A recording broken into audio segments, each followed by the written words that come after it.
Rəsmi Bakıdan Rusiya tələb Azərbaycanlıların qətlinə bağlıdır. Bilirsiniz ki, bir çox şəhərlərdə, o cümlədən də Yekaterinburqda soydaşlarımızın yaşadığı mənzillərə hücumlar olub.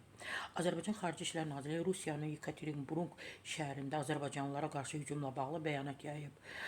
Xarici İşlər Nazirliyinə Axar.az daxil olan sənəddə iyunun 27-də səhər saatlarında Rusiyanın Federal Təhlükəsizlik Xidmətinin Yekaterinburq şəhərində Azərbaycanlıların yaşadığı evlərə, mənzillərə basqını nəticəsində həmvətənlərin həlak olması və bəzilərinin ağır bədən xəsarətləri nəticəsində yaralanması, habelə 9 nəfərin saxlanılması ilə bağlı dərin narahatlıq ifadə olunub.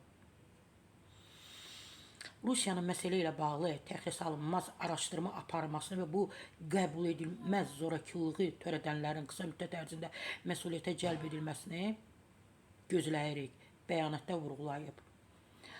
Allah hansı ki uzaqda, qərbdə, qürbətdə yaşayan Azərbaycanlıların Allah onları qorusun, hər birisini qorusun.